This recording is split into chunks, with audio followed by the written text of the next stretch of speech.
I will ask you this question. Now, who is this person? A Manudon Kun.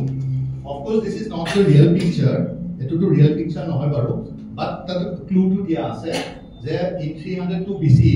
So, Kiman was a Manudon India from Greece.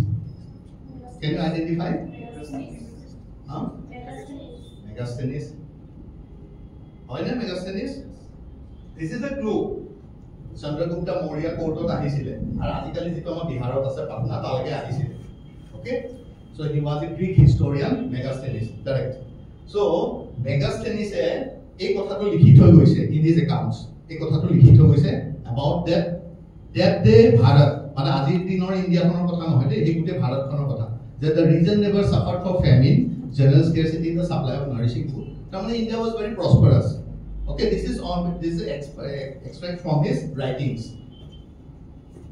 Tarpisot a Manudon Kun, a Manudon kintu China pra ahisile. At that time visa was not required. No, ajir dinor nisina. Ajir dinor ami China jabole bahut digdar. Chinese manu kinu India jabole bahut digdar. Kintu at that time people used to roam about freely. So they ahisile China from aro etu Chalukya or Pallava ruler hetu somoy. And he stayed at Nalanda monastery. Bahut din asile.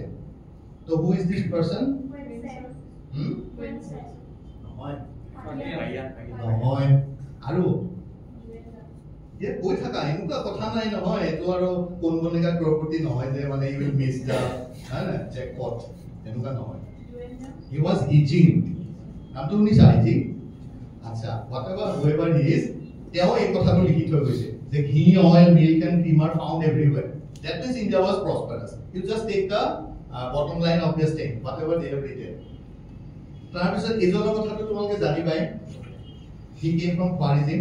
Aji jitu Turkmenistan, Uzbekistan he area ko aro. Tarpa India le ahisile. Hogo?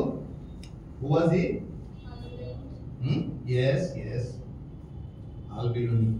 He was the Iranian scholar. Aru tekhete ki korisile? Tekhete to bahut kiba kibi korisile.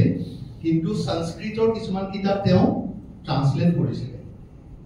Okay, so kiyo korisile Sanskritor kini to tate kiba eta dorkari bostu paisile, otherwise he would not have translated hai na kiba ki dorkari kotha dekha paisile je mane he wanted the Arabian people also to know about our things ekana dekhete Sanskritor le translate korisile hoi gol even Greek or Euclid or naam to nisa Euclid or bostu pura ako Sanskritor le translate korisile duta kami korisile.